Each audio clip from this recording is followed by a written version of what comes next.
Today we're listening to Matthew chapter 26, where the final hours begin, from the Last Supper to the garden. Let's get started.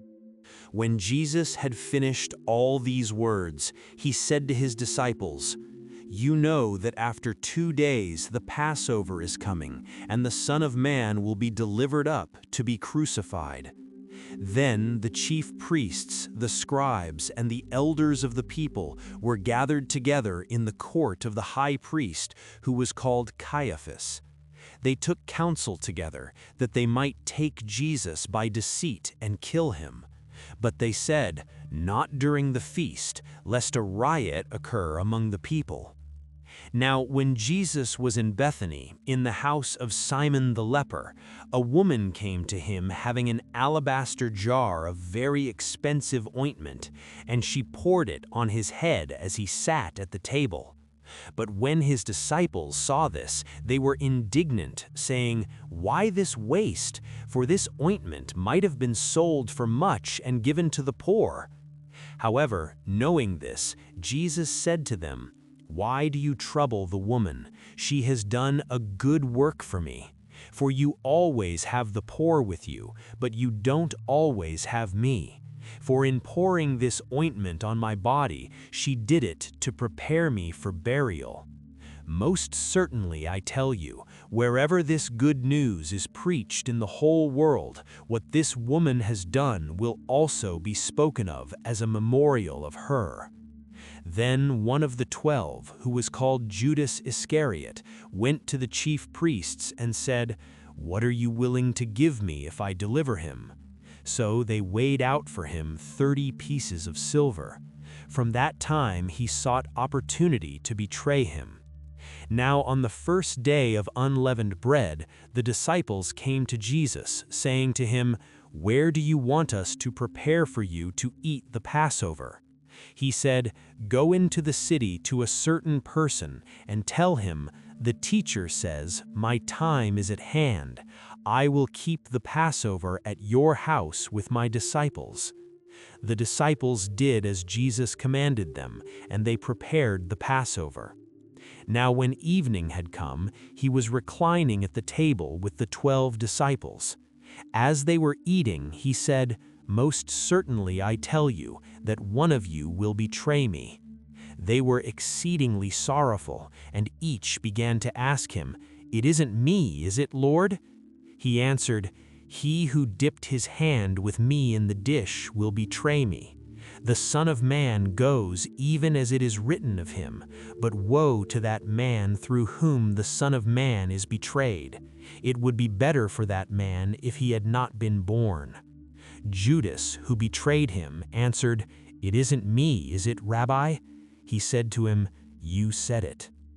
As they were eating, Jesus took bread, gave thanks for it, and broke it. He gave to the disciples and said, "Take, eat, this is my body." He took the cup, gave thanks, and gave to them, saying, "All of you drink it, for this is my blood of the new covenant, which is poured out for many for the remission of sins.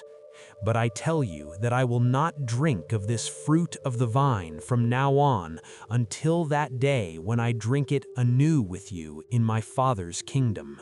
When they had sung a hymn, they went out to the Mount of Olives. Then Jesus said to them, "All of you will be made to stumble because of me tonight, for it is written, 'I will strike the shepherd, and the sheep of the flock will be scattered.' But after I am raised up, I will go before you into Galilee."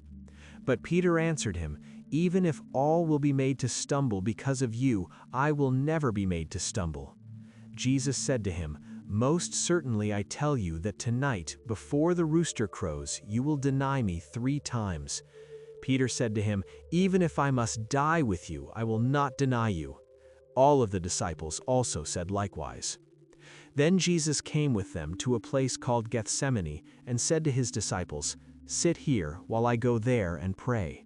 He took with him Peter and the 2 sons of Zebedee and began to be sorrowful and severely troubled. Then Jesus said to them, "My soul is exceedingly sorrowful, even to death. Stay here and watch with me." He went forward a little, fell on his face, and prayed, saying, "My Father, if it is possible, let this cup pass away from me. Nevertheless, not what I desire, but what you desire." He came to the disciples and found them sleeping, and said to Peter, "What? Couldn't you watch with me for 1 hour?" Jesus said, "Watch and pray that you don't enter into temptation. The spirit indeed is willing, but the flesh is weak." Again, a second time he went away and prayed, saying, "My Father, if this cup can't pass away from me unless I drink it, your desire be done." He came again and found them sleeping, for their eyes were heavy. He left them again, went away, and prayed a third time, saying the same words. Then he came to his disciples and said to them, "Are you still sleeping and resting? Behold, the hour is at hand, and the Son of Man is betrayed into the hands of sinners. Arise, let's be going. Behold, he who betrays me is at hand." While he was still speaking, behold, Judas, one of the 12, came, and with him a great multitude with swords and clubs from the chief priests and elders of the people. Now he who betrayed him had given them a sign, saying, "Whoever I kiss, he is the one. Seize him." Immediately he came to Jesus and said, "Greetings, Rabbi," and kissed him. Jesus said to him, "Friend, why are you here?" Then they came and laid hands on Jesus and took him. Behold, one of those who were with Jesus stretched out his hand and drew his sword and struck the servant of the high priest and cut off his ear. Then Jesus said to him, "Put your sword back into its place, for all those who take the sword will die by the sword. Or do you think that I couldn't ask my Father, and he would even now send me more than 12 legions of angels? How then would the scriptures be fulfilled that it must be so?" In that hour, Jesus said to the multitudes, "Have you come out as against a robber with swords and clubs to seize me? I sat daily in the temple teaching, and you didn't arrest me. But all this has happened that the scriptures of the prophets might be fulfilled." Then all the disciples left him and fled. Those who had taken Jesus led him away to Caiaphas the high priest, where the scribes and the elders were gathered together. But Peter followed him from a distance to the court of the high priest, and entered in and sat with the officers to see the end. Now the chief priests, the elders, and the whole council sought false testimony against Jesus, that they might put him to death, and they found none. Even though many false witnesses came forward, they found none. But at last 2 false witnesses came forward and said, "This man said, 'I am able to destroy the temple of God and to build it in 3 days.'" The high priest stood up and said to him, "Have you no answer? What is this that these testify against you?" But Jesus stayed silent. The high priest answered him, "I adjure you by the living God that you tell us whether you are the Christ, the Son of God." Jesus said to him, "You have said so.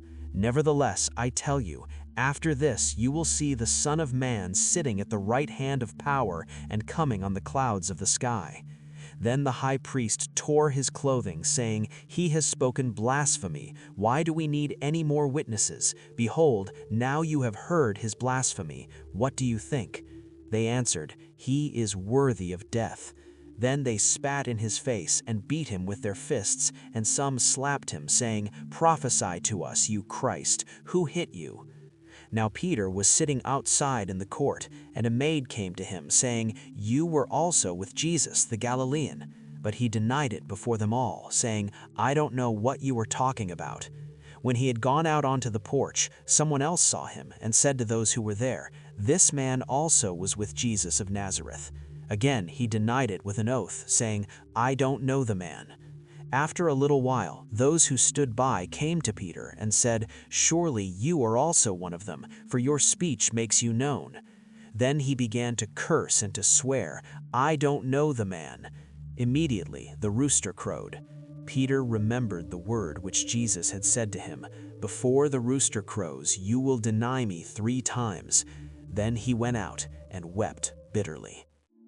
Seeing Jesus pray in the garden during his darkest moments really hits home, doesn't it?